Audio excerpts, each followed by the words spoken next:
Hey Scruffy,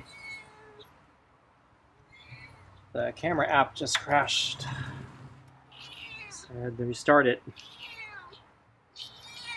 So maybe you saw me sitting behind the curtain. Yeah, it's a really crummy app, isn't it? So let's see, I have your meaty pate with real chicken and tuna and kibble.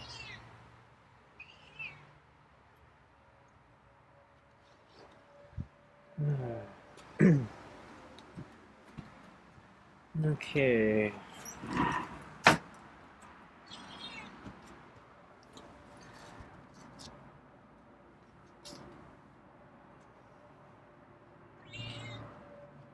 So the weather continues to be the same. I'm going to try to go for a run after I feed Scruffy.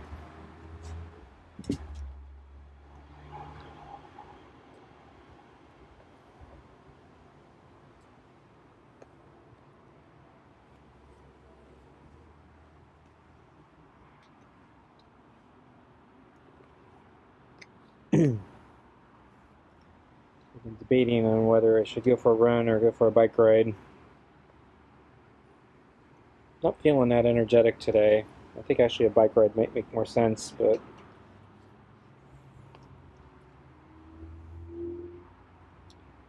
on the other hand,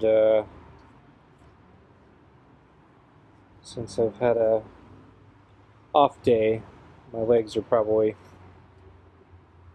going to be less tired today than they're going to be tomorrow if I go for a bike ride today. So the run might turn out better. Not sure.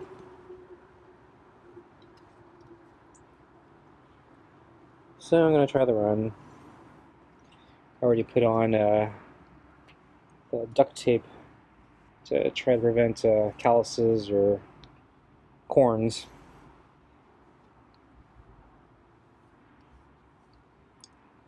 So I'm all ready to go once Scruffy's done here.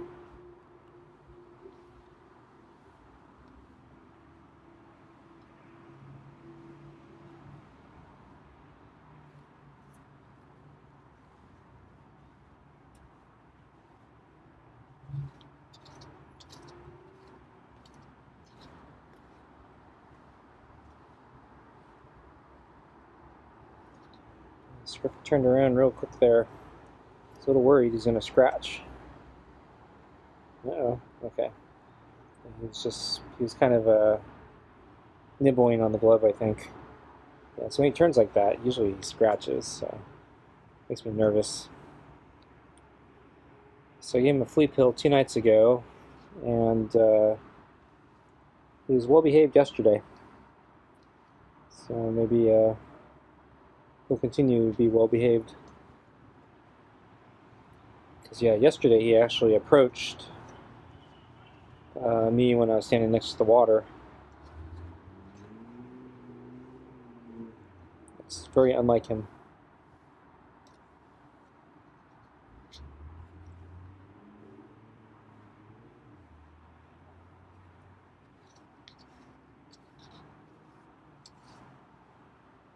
Today he didn't do that though.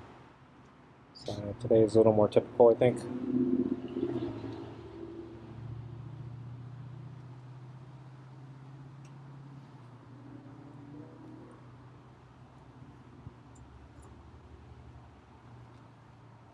That's that headbutt there. He likes it over the top of the head today.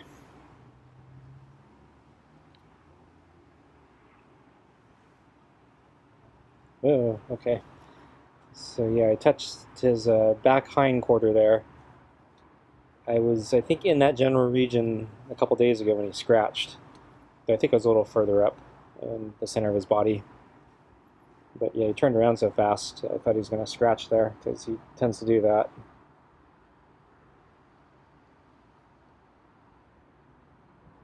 Yeah, usually when he's facing away and I pet him, I think a lot of the times that's when he scratches. Because yeah, I'm feeling instinctively nervous when he does that. So that means I think he does it a lot.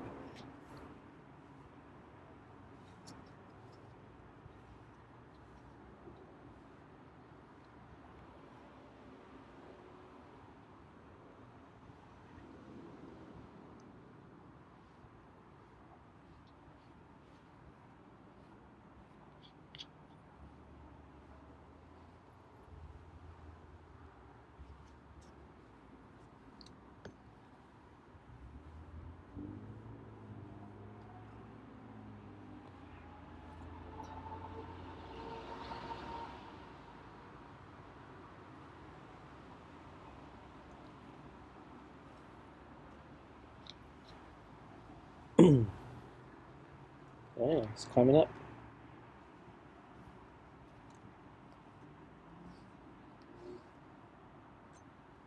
He likes it over the top today.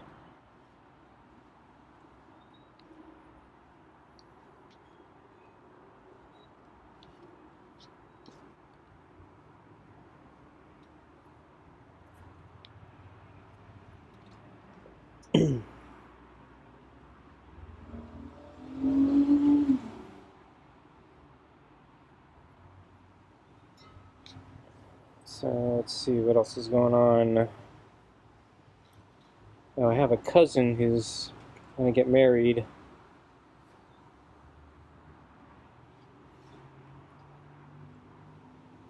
And I was browsing the wedding registry, gift registry, and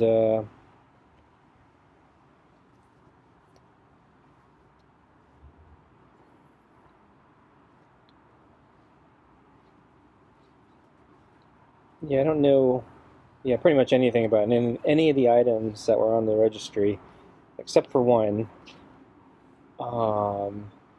So on the registry was, let's see, a Dutch oven, and they picked the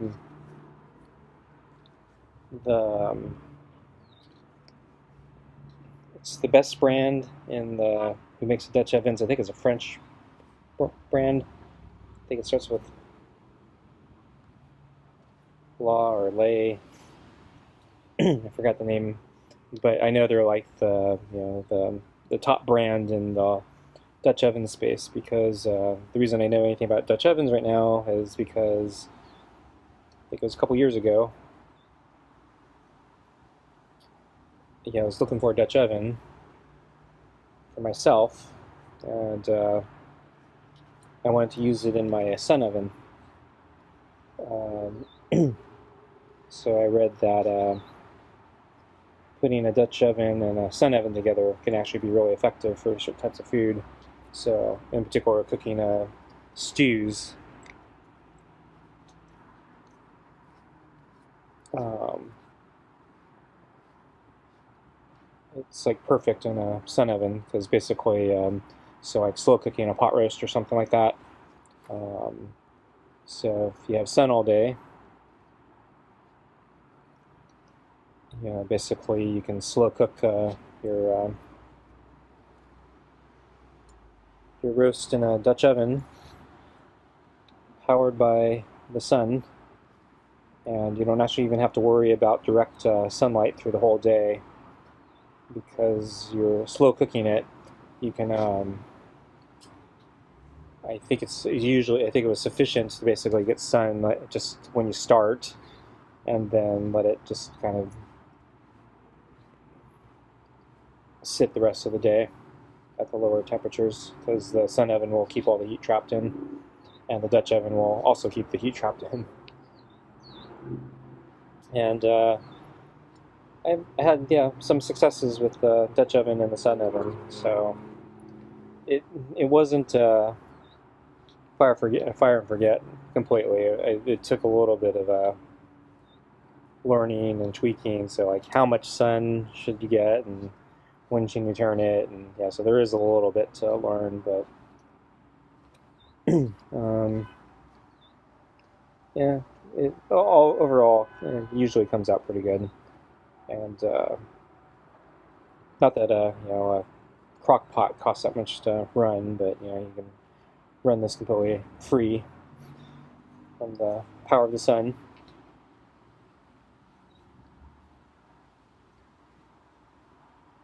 So I'm going to feed Scruffy now. I think we're at time. He seems to be getting into the pet still. But yeah, I should feed Scruffy so I can go on my run.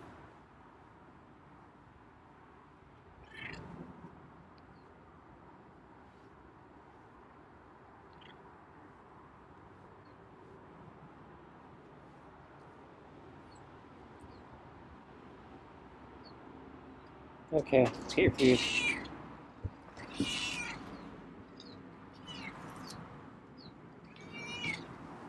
Okay, here comes your food.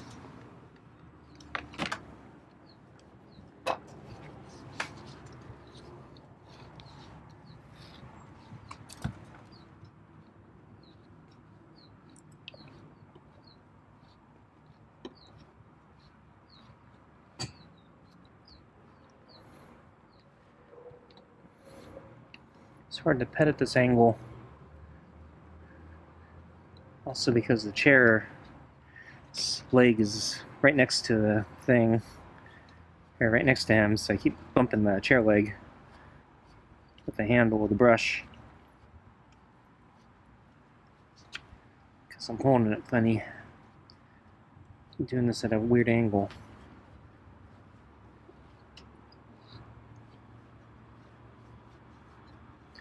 Okay.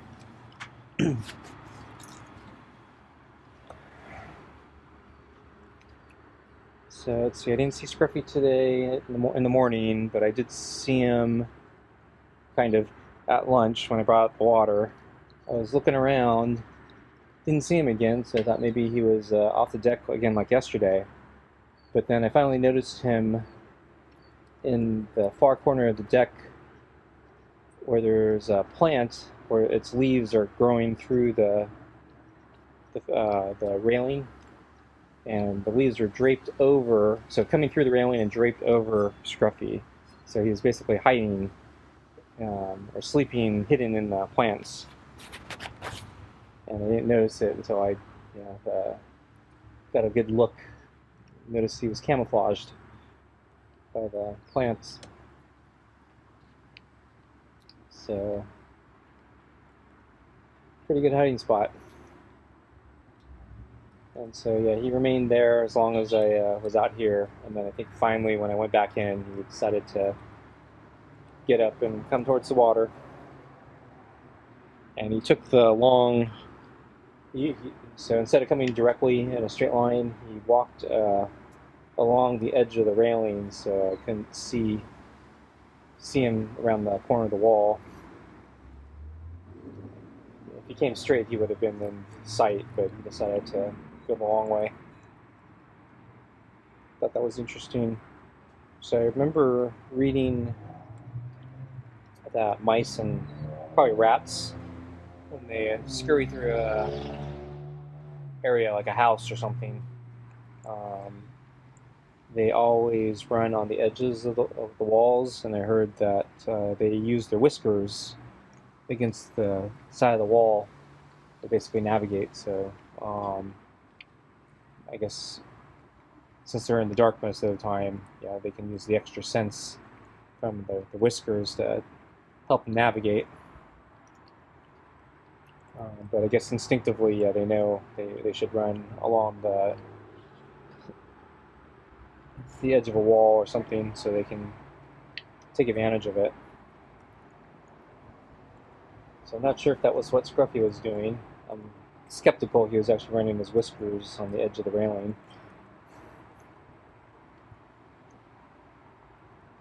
The thought occurred to me. So.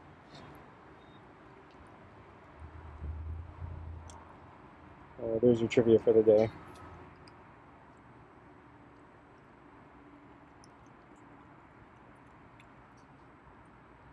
Oh yeah, getting back to the Dutch oven. So anyway, yeah, so I ended up researching the Dutch ovens for a little bit because I was actually surprised at how expensive they were. I was not prepared to see how expensive they were. So my mother did a lot of cooking, so I actually have a lot of pots and pans and baking pans and yeah, lots of things for cooking on the stove and cooking in the oven. But oddly, yeah, there's she didn't have a Dutch oven, which yeah, in hindsight, kind of it's a head scratcher because she seemed to have everything else. So that's why I had to start researching Dutch ovens because I thought, gee, I probably could benefit from one for my sun oven. And then yeah, the other reason I got the sun oven is because yeah, I've been worried about the power grid reliability, so it's a way I can cook food if there's a blackout of some sort, or various emergency or something like that. So, so the sun oven came with a regular pot and pan, but um, it's a much thinner thing. It's more designed for oven type baking, not like a slow cooking type scenario. So anyway, so yeah, that's why I was reading. Dutch oven would be good for different types of dishes. So after I found out how expensive they were, I started really doing my homework, trying to figure out what the best bang for the buck is. And of course, I did come across that really expensive, top of the line French company, and everyone who bought one swears by it. So yeah, it looks like even though they're expensive, they're probably worth the money if you use it a lot. I was in the camp that I don't know if I'd use it that much, so I don't know if it'd be worth the cost. And so eventually I settled on one bite made by a lodge. And so from all the reviews I read, it was basically, yeah, lodge is a pretty good compromise. So it's, really good. It's pretty good quality, but a fraction of the cost of the elite one.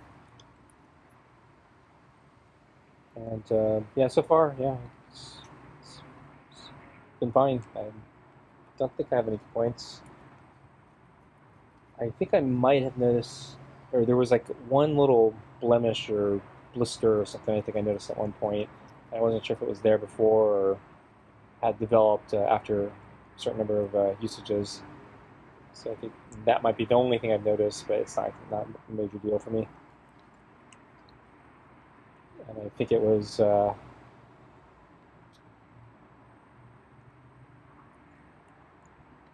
1/4 or 1/5 the cost of the elite one, so can't really complain. Not even been 1/6. So anyway, on the wedding registry, I noticed that yeah they had the expensive fancy elite Dutch oven on the list. Um,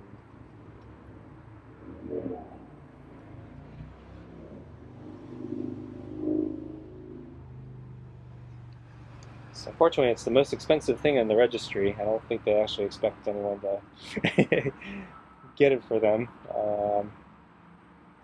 But looking through everything else, it's the only thing I actually know something about. And I feel like if I'm going to get something, maybe it should be something I actually know something about.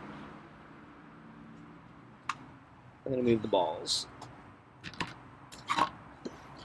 And everything I read about it, it should last a lifetime. So it's not like it's a one-use type thing or it's going to go away. So, assuming they actually use it, I don't know.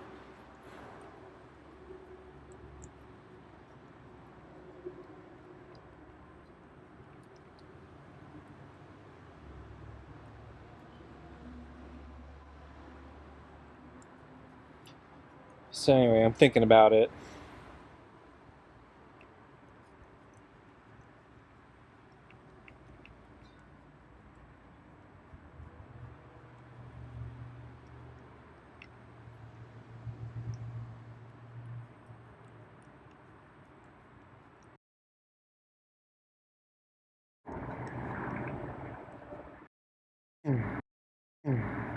And the only other thing that was on the list that I kind of know something about is they had a stainless steel kitchen-sized trash can also on the list, which is also pretty expensive, though less than the Dutch oven. The reason I know about those is because I was actually looking for one a while back, and I actually ended up getting one, and that was ridiculously expensive. But the one I got actually allows for standard size trash bags. You don't have to buy special fit trash bags. And then they found a couple years later they started selling it at Costco, which was a lot cheaper. Fortunately, the one they picked is not that one. I think the one actually that I got that you can get at Costco now is much better. So I'm not going to probably buy that one for them. Okay, folks. Thanks for watching, and I'll see you next time. Bye.